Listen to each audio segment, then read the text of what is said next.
The night she disappeared, the rain was falling hard that night, cold and fast, hitting the forest leaves like tiny stones. Thomas drove slowly through the dark road, headlights cutting through the heavy mist. His cabin was just a few miles away, tucked between tall trees and forgotten by most people. He liked the quiet, the peace, the way the world seemed to stop in that place. But something felt strange that night, like the air itself was waiting for something. As he turned the final bend, his truck's lights caught something in the middle of the road. A small figure, thin, shaking, and barefoot, stood in the rain, looking lost. Thomas hit the brakes and stopped just in time. He jumped out, his boots splashing in the puddles, and ran to the figure. It was a child, no older than 8, maybe 9. She had strange, glowing eyes, and her skin shimmered faintly under the rain. Her clothes were torn, and her arms hugged her. Body tightly, trying to keep warm, Thomas took off his jacket and wrapped it around her. "Where's your family?" he asked gently, but she only stared at him, silent and scared. He carried her to his truck and set her on the seat. Turning up the heat, she didn't speak, but her eyes followed every move he made, like she didn't trust him yet. Back at the cabin, he made her some soup and gave her a blanket. She sat in the corner, watching the fire like she had never seen it before. Thomas noticed something odd. Her wounds were glowing softly, and as she ate, they healed. He tried to ask her questions, but she didn't answer. Still, something in her eyes made him believe she understood everything.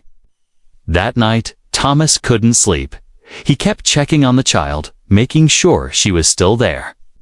Still breathing, she finally curled up near the fire and closed her eyes. In the early morning, he stepped outside to get firewood, just for a minute. When he came back, she was gone.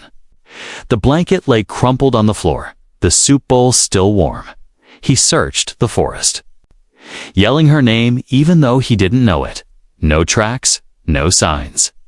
Nothing, like she had never been there at all. The next day, he told the local sheriff what happened. The sheriff frowned, then laughed. "Maybe you were dreaming, Tom, alone in the woods too long." Even his neighbors looked at him with pity and disbelief. No one believed him. No child was found, no footprints, no evidence, they said. But Thomas knew what he saw. He remembered those glowing eyes, that strange skin, the way she healed in minutes, for years. He carried that memory with him, like a secret curse. People stopped inviting him to events, whispering behind his back. Kids in town called him the Alien Man, and some even threw rocks at his truck. But he never forgot her, not for a single day. He kept her blanket folded on his shelf, the only proof she had ever existed. Years passed, and the world moved on. But Thomas didn't. He often walked to the forest at night, hoping to hear her voice again. And then, one winter evening, everything changed.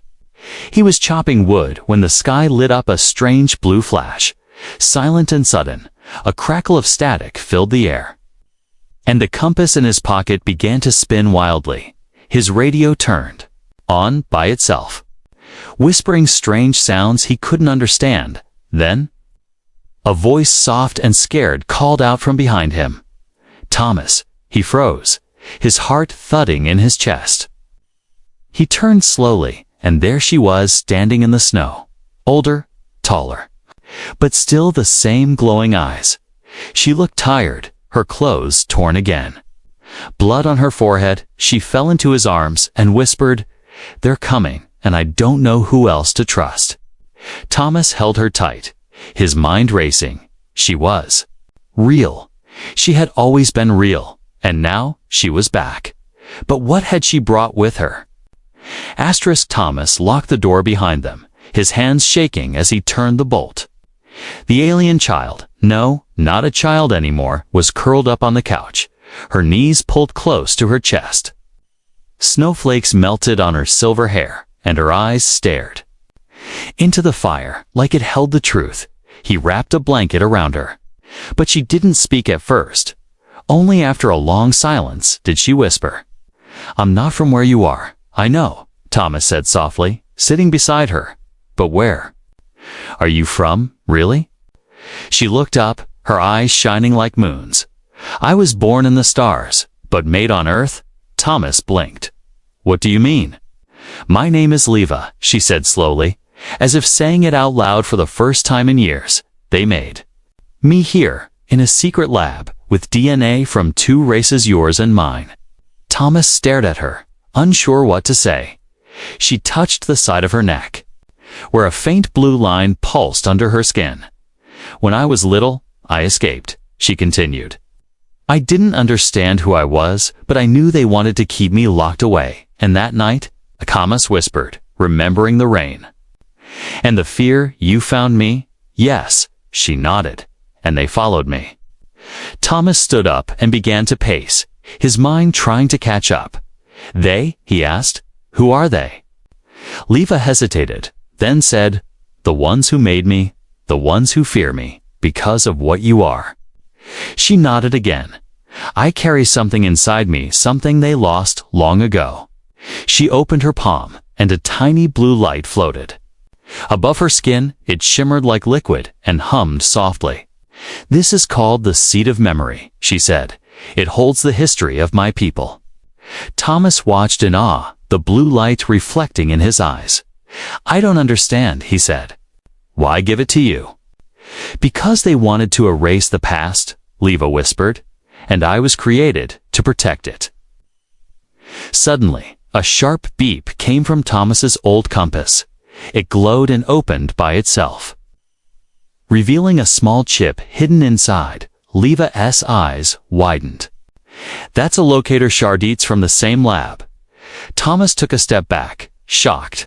I've had this since I was a kid. Then you were part of it too, she said quietly. Maybe more than you know. He sat down, his legs weak. Why me? Why come back now? Leva leaned forward, her voice shaking, because they found me again, and they'll come here. Thomas's heart raced. What do they want now? To erase me, she said, and everything inside me, for a moment. The room was silent, except for the fire's soft crackle. Then Leva said something that made his blood run cold. They'll hurt anyone who helps me. Thomas stood and grabbed his old hunting rifle, wiping the dust off. Let them try, he said firmly. I won't let them take you again. Leva gave a small smile, tired but grateful. I remember your kindness. She said, it's why I came. Back. A loud sound echoed outside, like metal grinding against metal. Leva jumped to her feet, her glowing eyes flashing. They're close, she whispered. They always move before dawn. Thomas pulled the window curtain aside and saw strange shadows moving at the edge of the trees. Do they know I'm with you? He asked. They will soon, she replied. But we can still run. No, he said. We find answers first. Leva looked at the compass again. This shard.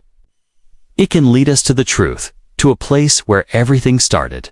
Thomas held the small, glowing chip in his hand, feeling it pulse like a tiny heart. Where is this place? Leva closed her eyes and whispered, under the ice, beyond the lake. In a forgotten lab, Thomas nodded, already grabbing his bag, flashlight, and old snow boots. If that's where the answers are, he said, then we go tonight. He looked at her one more time and said, you came to the right person. Leva. She met his eyes, her voice barely a whisper.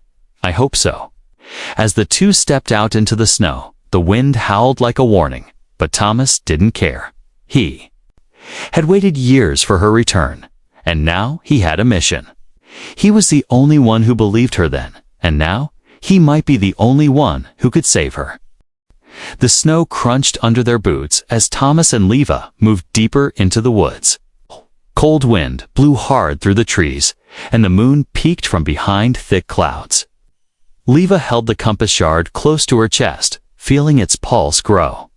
Faster with every step, they're tracking it, she whispered, her voice shaky. We need to move faster. Thomas glanced behind them, scanning the tree line. He didn't see anything, but he felt something watching. The silence was too perfect, too planned. Like the forest was holding its breath, Thomas turned off his flashlight and motioned for Leva to follow quietly. They left the path and moved through frozen brush, pushing past branches and thorny vines. Every sound echoed the snap of a twig. The rustle of a leaf. It all felt louder than it should. "They won't stop," Leva said, her breath misting in the cold air. "They've been following me for weeks." "How many?" Thomas asked, gripping his rifle tight. "I don't know," she said, "but they don't look human anymore." Thomas's eyes narrowed. "What does that mean?" "They were once like you," she said. "But they let the machine inside their minds take over." Suddenly, a soft mechanical hum filled the air.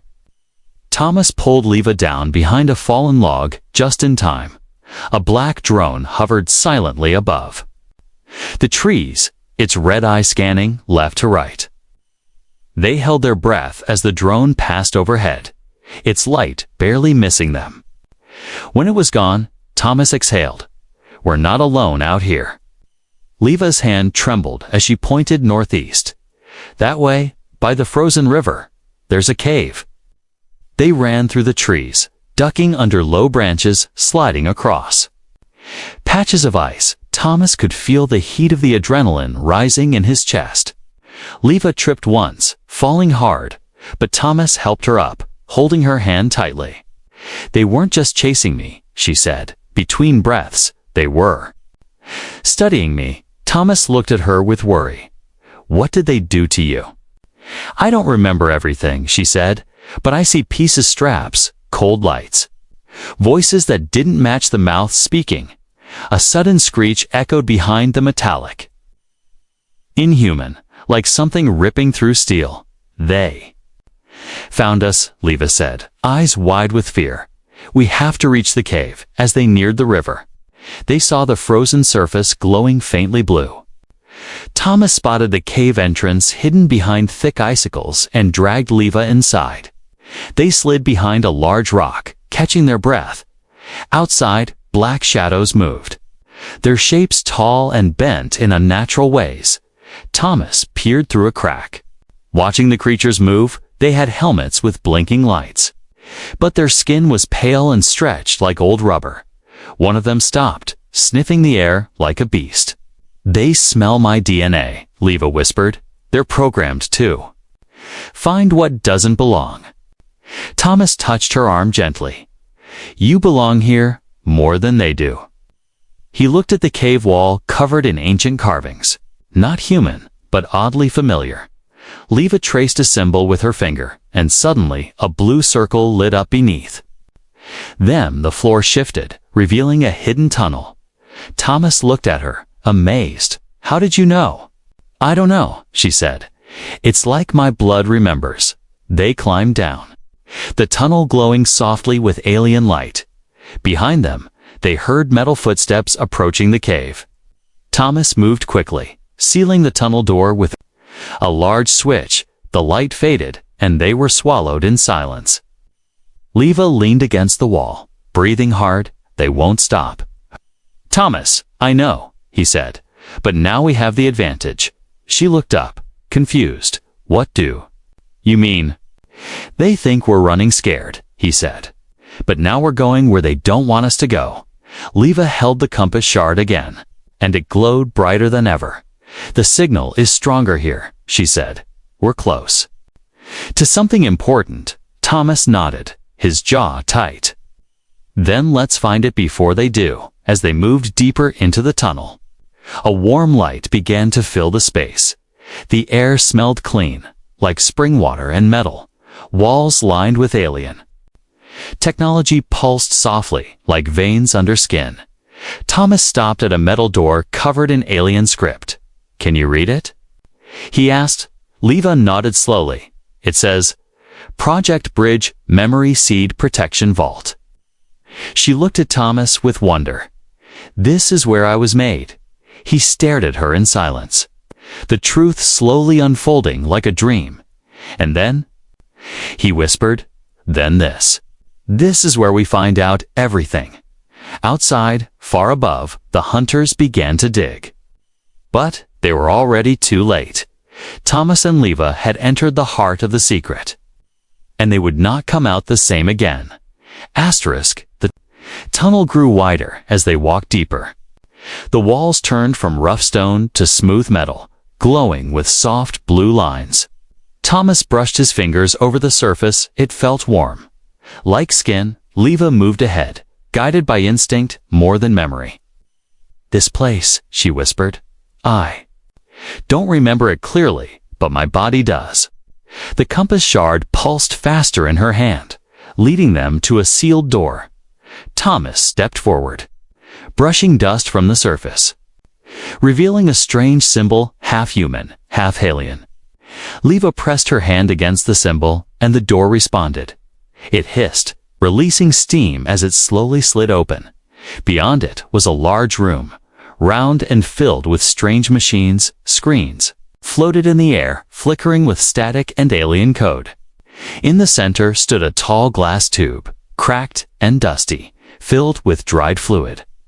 Leva stared at it in silence, her eyes wide. "This is where I was born," she said softly. Thomas stepped beside her, trying to understand. "You were grown here." Leva nodded slowly. "I wasn't born like humans. I was engineered." Thomas looked around the room, noticing drawers with labels, codes, dates, and words in both English and alien script. One drawer caught his attention, labeled TH-17A. Subject Support Host. He opened it slowly, finding a folder inside billowed with age. Inside were documents and one photo that stopped his breath.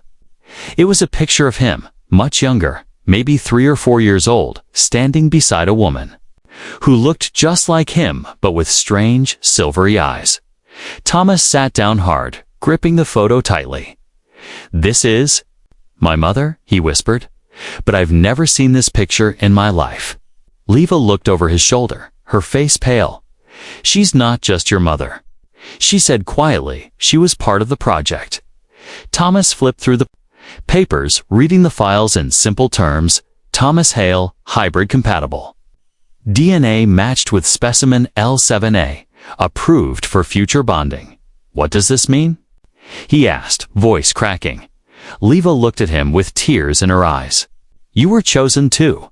You were never just a normal human," she said. "You and I. We were created to complete something." Thomas stood up, pacing the room, his mind spinning. "All these years I thought I was ordinary," he said. "But I was part of this all along." Leva touched his shoulder gently. "They erased it from your memory, just like they did with mine." He looked at her, realization setting in. "That's why I felt drawn to you." Suddenly, alarms began to blink across the screens. Red lights flashing. They found the entrance, Leva said, panic rising in her voice.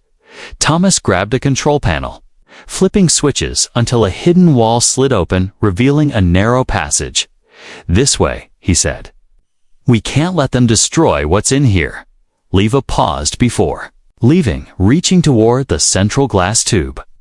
She pulled out a small crystal container, sealed tightly. "This holds the memory seed," she said. "It's the last copy of our history." They ran down the corridor, the floor shaking under their feet as distant explosions echoed the path. Led to a dark stairway that spiraled down into another chamber. This room was quieter, colder, and felt untouched by time. In the center was a round table, and above it, a glowing map of stars. Thomas stepped closer, realizing it wasn't just a star map, was a guide. Each light marked a place where others, like Leva, had once existed. "They tried to wipe out all of us," she said, "but maybe not all of them are gone." Thomas looked at her, then at the map, and said, "This isn't the end, it's the beginning." Suddenly, a loud bang shook the walls, and a robotic voice echoed through the chamber. "Unauthorized presence detected, purge initiated," Leva gasped. "They've activated the security system." A laser grid appeared behind them, sealing the path they came from. Thomas spotted a small emergency hatch at the side, and together they forced it open, crawling through narrow metal walls behind them. Heavy footsteps grew louder, cold, steady, and unfeeling. Thomas turned to Leva. "We need to protect that memory." She clutched the crystal close to her heart. "I'll die before I let them take it." At the end of the tunnel, a soft wind blew through. They crawled out into open air, onto the frozen surface of the lake. Now cracked from underneath, behind them, the lab door collapsed into the ice, sealing itself once again. Thomas helped Leva up as lights appeared in the sky ships descending. Soldiers searching, but they had what they needed. Now it was time to run. Not to hide, but to warn the world about the truth they found, and the secret buried beneath the lake. The wind howled across the frozen lake as Thomas and Leva ran toward the tree line. Behind them, the ice groaned and cracked, swallowing the hidden lab beneath once again. Thomas kept glancing at the sky drones, circled like vultures, scanning the area with red beams. Leva gripped the crystal tightly, hiding it beneath her coat. Her breath shallow and fast. "We can't go back to the cabin," Thomas said. "They'll expect us there." "I know a place," Leva replied. "But we have to trust someone." Thomas hesitated. "Who?" She looked up at him, eyes glowing faintly. "Someone who used to know your mother." They traveled quietly through the forest for hours, using old paths and animal trails. Eventually, they reached a cabin deep in the woods, old, half-buried in snow. Smoke rose from its chimney, and a dim light glowed behind the frosted windows. Thomas stepped onto the porch and knocked, rifle in hand. The door creaked open, and a man in his 50s stood in the doorway, surprised but not afraid. "Tommy." "Hey," the man said with a smirk. "Didn't think I'd ever see you again, Ray?" Thomas said cautiously. "I need help." Ray let them inside, offering hot tea and dry clothes. His place was filled with old tech, maps, and alien tools that hadn't been touched in years. "Used to work with your mom," Ray said. "Long time ago, before everything went dark. She was brilliant. But she made enemies," he added. "Said Earth wasn't ready for what was coming." Thomas explained everything. Leva, the lab under the lake, the memory crystal. Ray listened quietly, nodding, but something in his eyes didn't sit right. Leva sat on the couch, silent but alert, her fingers never leaving the crystal. "Let me see it," Ray said, holding out his hand. "Just for a second." Leva shook her head. "No one touches it but me." Ray laughed. "Fair enough. Little alien girl. Fair enough." But Thomas noticed Ray's hand twitch near his belt just slightly, just once, too fast to be nothing, too slow to be honest. Later that night, while Leva slept by the fireplace, Thomas stepped outside for air. Snow fell gently, but his mind was racing. He opened Ray's garage. Looking for extra gear, what he found froze his blood. Inside, hidden beneath a tarp, was a black drone military issue. Active and blinking, Thomas stared at it, his chest tightening. Ray wasn't helping them, he was tracking them. As Thomas turned around, a cold click echoed behind him. Ray stood there, holding a plasma pistol, smile gone from his face. "I didn't want it to end this way, Tommy," Ray said, voice calm. "But you know too much. You betrayed my mother." Thomas said through clenched teeth, "She betrayed her species." Ray replied, "She wanted peace. I wanted profit. They paid me to watch over you. Make sure you never learn the truth, and now that you have, well," he shrugged, "you and your little alien friend are worth more dead than alive." Suddenly, a blast of energy hit Ray from behind, sending him crashing into the snow. Leva stood in the doorway, hand shaking, a small alien weapon glowing in her palm. "I saw the drone," she said quietly. "I knew he was lying." Thomas picked up Ray's weapon and tossed it into the snow, then tied him up inside the cabin. "You could have warned me," Thomas said, breathing hard. "I didn't want to believe he would hurt you." She replied, her eyes full of sorrow. But I was wrong. They searched the cabin and found a transmitter still warm. Ray had already sent a signal coordinates. Voice logs, maybe more. They'll be here soon, Thomas said. We need to move, Leva nodded, placing the crystal into a sealed pouch. There's one more place, she whispered, where we might be safe. As they left the cabin, Thomas glanced back at Ray, still unconscious, tied to a chair. Do we leave him here? He asked. Leva looked up at him, her face serious. He made his choice. They disappeared into the night, shadows between trees, footprints fading under fresh snow, and above them, in the sky. Several ships changed direction, moving fast. Drawn to the signal, Leva and Thomas were now more than fugitives. They were the last carriers of a truth others had killed to bury. And the war for that truth had already begun. Asterisk snow whipped across the hills as Thomas and Leva pushed forward. Through the dark forest, the trees grew thinner, and in the distance, a red light blinked slowly from an old tower. We're getting close, Leva whispered, her voice almost lost in the wind. Thomas nodded. His hands numb from cold, his legs aching. He knew this place, an abandoned weather station high in the northern mountains. It was built during the old wars, but forgotten when the skies turned quiet. Leva held the sealed pouch close to her chest, the crystal inside still pulsing with a soft blue light. They had no time left. Ray's transmission had triggered something, and they could feel it in the air. Every animal had gone silent.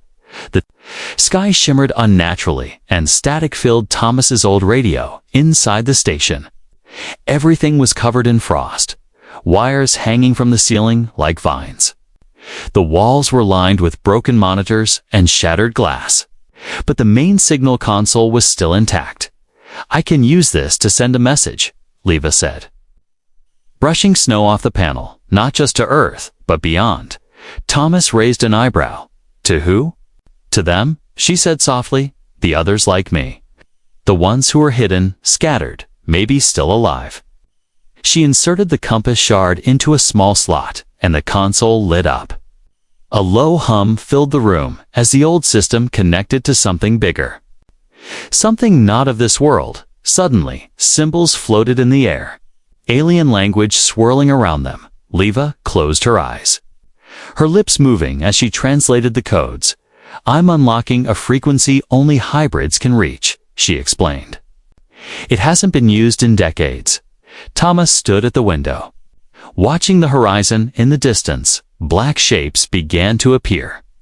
Maybe 4 ships, flying low and silent. They're coming, he said, gripping his rifle. How long do you need? Not long, she replied, her fingers dancing across glowing buttons. Then the console made a high-pitched chime, and a beam of blue light shot straight into the sky. Above them, clouds parted as the signal reached far into the stars. It's done, Leva whispered. The message is out. Suddenly, the station shook violently. A missile had struck nearby. Glass shattered, dust filled the air, and part of the ceiling collapsed. Thomas grabbed Leva and pulled her down just as a second blast tore through the wall. Through the smoke, black-armored figures stormed inside, faces covered, weapons drawn. Stay behind me, Thomas said. Firing a warning shot? Don't let them take you.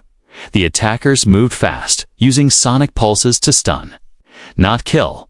They didn't want Thomas. They wanted the girl. One of them lunged forward, grabbing Leva, but she twisted away, pulling a small device from her coat. She slammed it to the ground and alien shock emitter.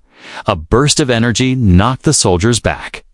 Thomas pulled her toward a side door, bullets ripping through the air. They escaped into the snow, sliding down the icy slope behind the tower. Thomas was bleeding, shoulder hit, but he kept going. Leva helped him stay upright, her strength surprising him. They didn't stop until they reached the forest. Again, lungs burning, legs shaking.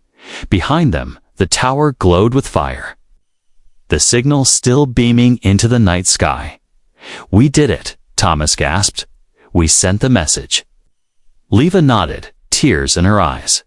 "Now we wait." Suddenly, the air shimmered above them, and a soft light appeared, not from Earth, not from the enemy. A small ship, uncloaked right before their eyes, silver and silent, shaped like a crescent moon.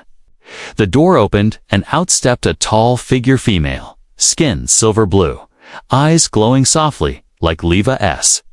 She spoke in the same alien tongue, and Leva replied with a single word: family. Thomas watched as more figures stepped out, all bearing the same markings as Leva. The woman turned to him and spoke in perfect English. "You protected her, even when your kind doubted her." Thomas stood straight, blood dripping from his jacket. "She saved me first." The woman gave a respectful bow. "You are known to us now," she said, "and so is your name," from the ship. They brought out medical supplies and helped Thomas into a chair. Leva stayed beside him, holding his hand as they patched his wounds. "You called them," he whispered, "and they answered, yes." She smiled, "But this is only the beginning." Thomas looked at the stars, still flickering with the signal's light. "If this is the beginning," he said, "what happens next?" Leva's eyes turned serious. "Now, we fight." Snow melted under the strange ship's warm light as more aliens stepped out one by one. Their faces were calm, their movements quiet, but their eyes all glowing like Leva's held deep sadness. They were survivors, just like her, the woman. Who led them stepped forward again and looked at Thomas. "We are few," she said softly, "but we are not broken." Leva stood beside her, her shoulders straight, her voice stronger than ever. "This is Thomas Hale," she said. "He is one of us, even if he didn't know it." Gasps rippled through the group, and soft murmurs passed like wind. Thomas didn't understand all their language, but he knew the weight of their eyes. They were looking at him as if he was more than a man. He stepped forward, unsure, and said, "I was just trying to help her." The alien woman shook her head. "You didn't just help her," she said. "You helped keep our past alive." They formed a circle around Thomas and Leva. And Leva placed the crystal in the center. The ground beneath them pulsed, glowing in waves of blue and gold. A massive image appeared in the Skystar's planets, memories floating like clouds of light. This was the seed of memory, opening at last, images of old cities, peaceful talks. Human scientists working beside aliens when war, betrayal, and silence. Everyone watched, quiet, still, as the truth unfolded before them. "This is what they tried to erase," Leva whispered, "that once we were united." Thomas saw his mother in one of the memories, young, brave, standing beside a silver-skinned man. "She tried to stop it," he said, tears in his eyes. "They silenced her." The alien leader nodded. "But her blood lives on in you." Leva turned to Thomas. "They made me a messenger," she said, "but they made you a bridge. You are human and hybrid," she continued. "You belong to both worlds." A deep humming filled the air, and suddenly, another signal echoed from the sky, not from Earth. A massive shadow moved through the clouds above. A large alien vessel uncloaking as it slowly descended. Leva's people tensed, weapons raised, but Thomas stepped forward and said, "Wait." From the new ship, a different group emerged, not enemy soldiers, but hybrids like him. Some were older, scarred, worn by battle. Others were children, their eyes wide with fear and wonder. They had heard the signal too, and they had come. The alien leader stepped forward and opened her arms, welcoming them in, and slowly, the two groups, once scattered and hunted, stood together under the same light. Leva held Thomas's hand as the memory seed faded into the stars above. "It's not over," she said, "but it has started." "What do we do now?" he asked quietly. "We rebuild," she replied, "and we protect what's left." That night, for the first time in years, the stars felt close, not cold. Thomas stood at the edge of the forest, watching as the two ships lifted gently into the sky. One carried the wounded and the young to safety. The other remained behind. Hidden, watching, waiting, Leva chose to stay with Thomas, walking beside him as they returned to the cabin. She looked at the world around her, the snow, the trees. "The quiet night. This was always my home," she said. "Even if they told me I didn't belong." Thomas smiled. "You do now." They didn't know what would come next, peace or war, silence or noise, but they knew one thing. They weren't alone anymore, Leva.